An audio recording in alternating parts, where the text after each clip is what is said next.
key is pray about it quickly.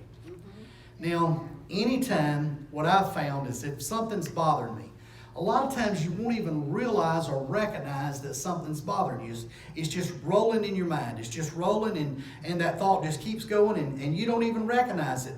I mean, you might be a person of prayer, and you pray about a lot of stuff, but you don't even recognize those thoughts. They're just like on a little train, and they're just going around and around, and you're actually worried or very overly concerned about something. And that should be our cue. We really should be cued before that. But that should be a definite cue, a stopping point. Right there, we're going to pray. We're going to pray right now because I need the peace of God, and I need it to keep my heart and my mind. Because if that peace doesn't keep my heart and my mind, I get way out of whack. And we all can. We can get out of sorts, and that's what the enemy wants. He wants us out of sorts. He wants us upset and just in fear and doubt and unbelief. So if I'm not careful, I'm speaking about pastor here. If I'm not careful, I'll get over into that worry.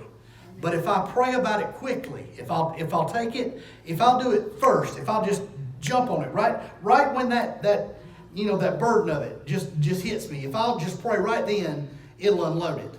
And then the peace will change. I'll receive the peace in the place of that worry. And I'm going to read this same scripture in the Message. I really like this.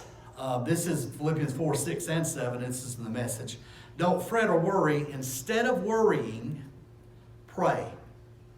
Let that sink in. Yes. Instead of worrying, pray. Amen. Let petitions and praises shape your worries into prayers. And before you know it, a sense of God's wholeness, everything coming together for good, will come and settle you down. And for me, that's exactly the way this works. When I start praying about something and it's starting to get me, it's starting to burden me, and when it's starting to try to overwhelm me. But when I start praying about it, it does. God's peace just comes in, and I can just feel it start settling. I can pray over people, and I can feel the peace of God sometimes. Just as I'm praying, I can feel the peace of God just come in and settle over them and over their situations, over their circumstances, and I can feel it on my own self as it